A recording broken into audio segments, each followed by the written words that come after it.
Alrighty, so this is going to be a lot shorter. Thank you for the previous presentations. My name is John. I've been working on a big project on the Upper West Side called Olmsted. I gave a 10-minute presentation last month, so if you guys are interested, you can go and watch that. I have a very abbreviated form here, literally just the first slide from that last presentation plus some progress that we've had since then. So this is a 400-unit building off of the BC 96th Street station on the Upper West Side. This is strategic for us because it enables us to have a fiber connection to the building and then a wireless link from that building up to Harlem, which is currently supported via a VPN. So this is very exciting. And in the process, we're going to refine our technique for doing in-building fiber. This is, I think, the biggest building we've done so far, so we'll see how it goes. So in the past month, since the presentation, we did a little bit of work on the rooftop. We now have a server rack mounted up in an unused room underneath the elevator room, so there isn't as much of an issue with access control.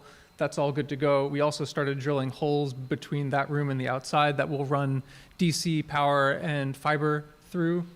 Those will feed the antennas up on the rooftop, which we'll see soon. Before we get to that, there's been some work going on in the mesh room during weekdays and weekends and stuff, times outside of the times that we can actually access the site, because the site is we're only allowed to do work during business hours, so that's kind of restricted our volunteer pool. But a number of people have come through and helped me on that, so I've been very much appreciative of all the help that I can get. But in the meantime, we've got a couple things that can be seen here. We've got our outdoor fiber box that will run, that's the bottom right. Outdoor fiber box will be up in the elements on the rooftop and kind of connecting all of our antennas down to the basement. In the top right, we have our fiber splitter. So in order to connect 400 units of fiber, they all kind of coalesce down through a series of splitters to 4 single cables, and then that plugs into something called an optical line terminal, an OLT, and that'll serve the entire building with the internet. So the box in the top right corner of the screen is doing one step of that coalescence. In the top middle is the panel that we're going to be having outside that's going to drive the power to all of the different antennas that are on the roof. And let's see, bottom left corner is a little rack mount switch that we put together to support monitoring of our battery backup and our power distribution. And then bottom center is the power distribution itself. So we're hoping to keep it kind of clean because there've been a number of iterations in terms of how the cables have all gone together in the different voltages. So this is what we're trying with this installation. Next thing we've done is in the basement. I got some help here to run a couple 100 feet of mesh yellow conduit through the basement. So we'll be running a bunch of our fiber strands through that to try and help protect it alongside all the other cables that you can see in the top of the screen. There's hundreds and hundreds of cables in there. It's kind of ridiculous how much cabling they have. So this will help ours to stand out, and we're somewhat copying what Verizon's done with their Fios installation. So that should help protect it. Bottom left and bottom right, you can see the effort to get the antenna masts up to the mezzanine level above the elevator room. This is where the water tower lives. This is where we'll be mounting our masts out over the parapet, so to speak, so it has the best line of sight possible. And then in the bottom of the screen, you can see the channel strut mounts that we've assembled that will hopefully clamp onto the I-beams that the building's supported with, and in a non-penetrative way, kind of clamp onto the side of the building. And then I think this is the final slide.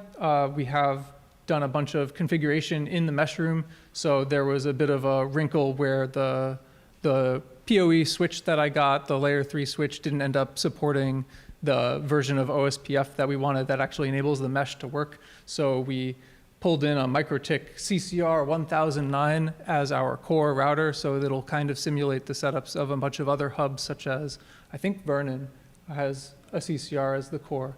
So that should help us make things more sustainable and connect with the rest of the mesh. And then, we also have the OLT, again, that fiber driving box that's fully up and running now. I'm using it on a computer in the mesh room right now to get my internet, so it seems to work fine. So the bottom left screenshot is that configuration page. So, yep. In terms of what's next, I'm hoping that we'll get all of this stuff carted up into Olmsted in the next few weeks, sometime in April. I'm really hoping that the fiber shipment that we'll get delivered, hopefully in the next couple weeks, will get installed as well. And then we'll actually get the antennas mounted on top of the roof. And then in May, hopefully we'll have that fiber lease online and we can actually get the trial floor online. The thinking here is that we'll fully outfit one floor with the fiber, see how it goes, and then order materials for the other 40 floors in the building. So that should make things a little bit easier. And then once we have that technique down in June, we can get the rest of the building online. So a bunch of people have helped. Thank you to everyone. Yeah, a lot has to go out to these people. And that's it. Any questions?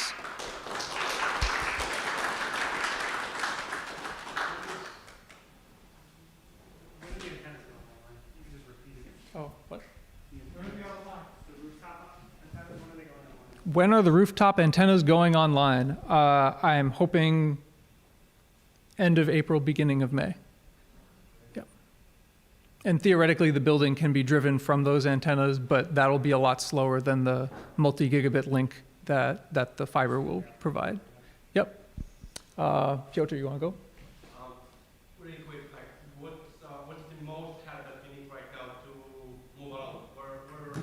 Where the help needed? So the question was, where is the most help needed right now? I'd say on Mondays and Tuesdays during the work days, not every week, but some weeks. That's typically when I'm looking for help, when we meet up at Olmsted or down here on the Lower East Side and cart materials up. That's, yeah, unless someone can magically make UPS faster, I think that's where most of my help is needed. Yep. I remember there was some conversation about getting access outside of business hours last month. Any updates on that? No, we haven't had any updates on that. I haven't tried for any updates, but yeah, that's still, we'll cross that bridge when we get to it, sort of thing. Cool.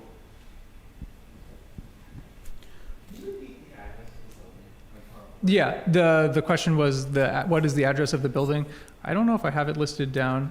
It's 382 Central Park West. This is actually one of a 4-building complex, each with 400 units. So while I'm doing the trial floor, then there will be the trial building, and then the other 3 buildings with separate management companies will look and see if they want mesh in their building as well.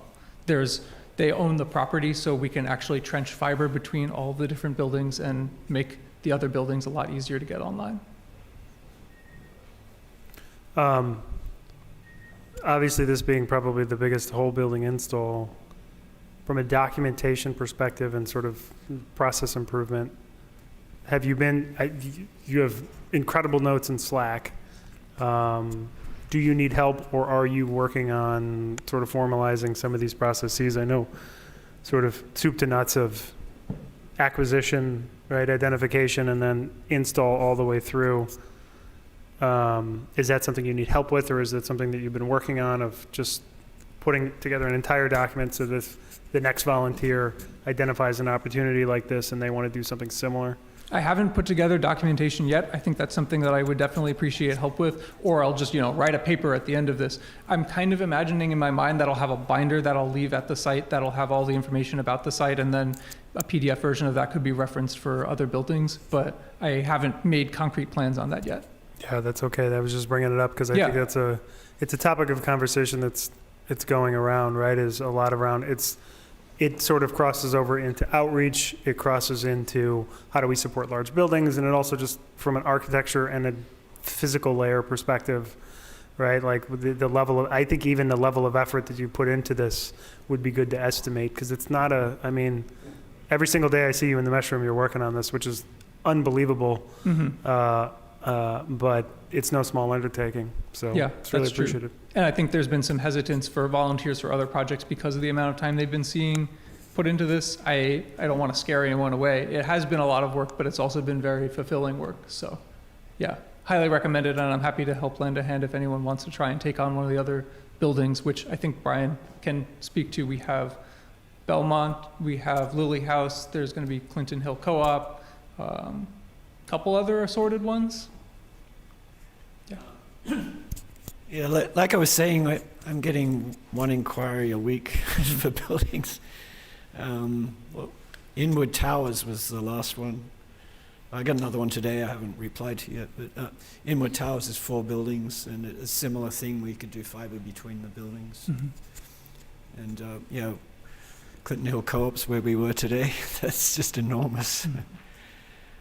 Yeah, so we got to think how we can reproduce what you're doing here in these other buildings, and how that scales with volunteers, and where we need to employ people and subcontract and stuff. Yeah. Cool.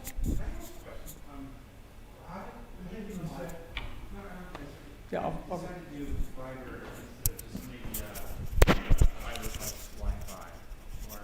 fiber.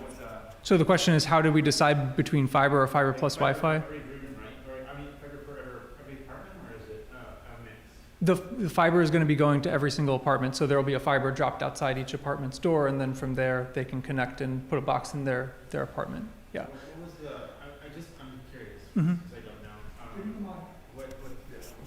know. I'm just curious because I just don't know enough information to understand it. But how was the decision made to do fiber for everyone instead of like a mix between fiber and Wi-Fi? So the Wi-Fi, I think, would be a little bit tougher to have a separate network per apartment. I think typically the conversation ends up being, do we want fiber or do we want copper Ethernet running to every apartment? This agreement was signed saying fiber explicitly, so that was what we had to follow through on. I think there have been other agreements for other buildings where it's been a little bit looser, and we can go either copper Ethernet to every building, to every unit, or we can do fiber. There are some advantages and disadvantages to each, which I don't really have a lot of expertise on, but that was what I signed up for, so that's what I ended up executing. Yeah. Does anyone else have thoughts on fiber versus Ethernet? Yeah, we have a page on the website /building which is for fiber installs, and it requires the building to have 50 apartments sign on, because the 50 apartments will cover our costs for the fiber lease. So that's where we do fiber rather than doing Ethernet.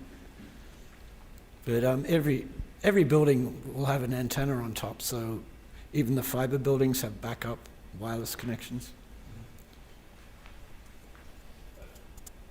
Just quickly, how many installs are we expecting in this building if projections from other buildings hold? If what? If projections from other buildings hold, how many installs, or not installs, how many subscribers are we expecting in this building? Yeah, so the question is, what is kind of the subscription rate that we're expecting of the 400 units in the building? I think Grand Street is, what, 30 to 40% right now of the 600 units here? It's, just over a third, yeah. 30, okay. Yeah, so maybe that much, maybe more, maybe less. I don't really know for sure. The building has been they have a co-op, or no, I guess they're condos, but they have a board, and they have weekly updates internally, and they've been collecting all of their signups internally, and then they'll be, I guess, releasing that information to us once we're actually ready to start signing people up. I think the big benefit that we have is it's a misnomer, but there's a network effect to us hooking fiber up to a building like this, where even if we're just hovering at break even, right, the knock-on effect of being able to put antennas on the roof, especially in a neighborhood like this that's, it's really, really difficult to get to, that's where the economics of what we do is very different than Verizon or Spectrum or, any of your sort of standard wired-only carriers, right? There's not, yes, of course, there's a sunk cost and an incremental cost to run this building, but you have a sort of intangible in that the footprint in the neighborhood is so significant. Yeah, right? Not only is the footprint significant, but it's free advertising. NYC Mesh Community Wi-Fi will be broadcast around there, so people that may not have known about it can start to learn about it. We have that link to Harlem, which is really valuable to us. With a lot of buildings, we're paying a lease for the antenna space that we have on the roof. I think SN3 in particular, down in Brooklyn, is having I guess, contract renewal where they're trying to raise the price on us, but with this building, because we're hooking up the fiber, we're getting it for free. There are a number of reasons why, even if it ends up being a low subscription rate in the building, this is still advantageous for the mesh in general. Cool. One more Yeah, question? I think a thing that's forgotten is that the building is subsidizing a supernode, so we're basically getting a supernode for free. So, you know, if we lose a little bit of money, we've still got a supernode up there. Yeah, and it's better the money is being spent doing something in the real world rather than sitting in a bank account doing nothing, right?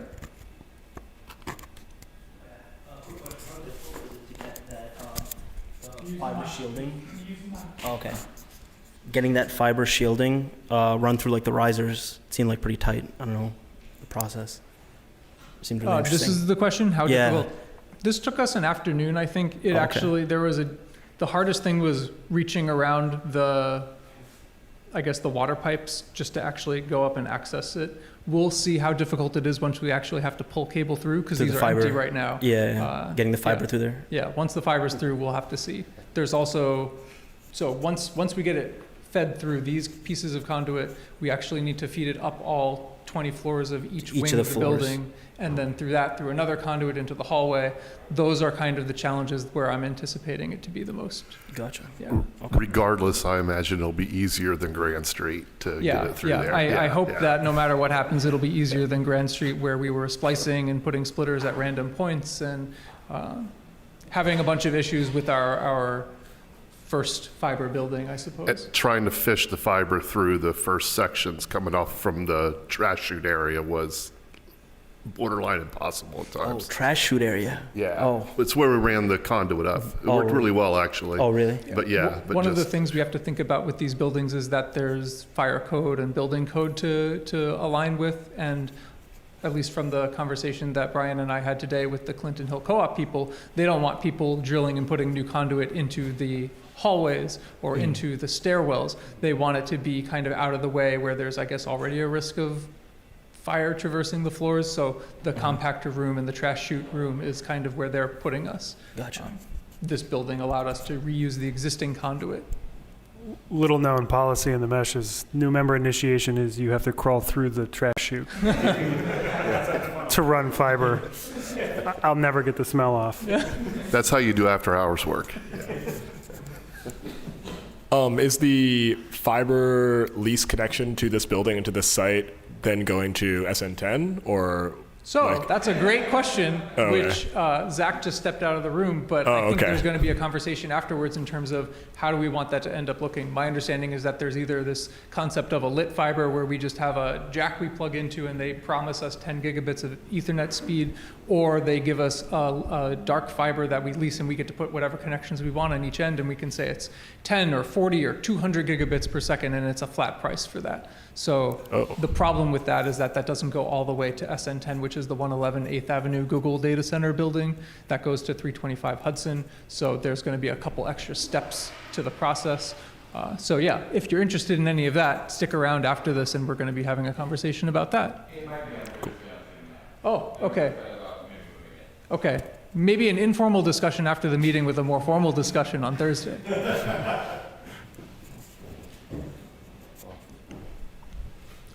All right, I'm not seeing any other questions. Thank you all for your time.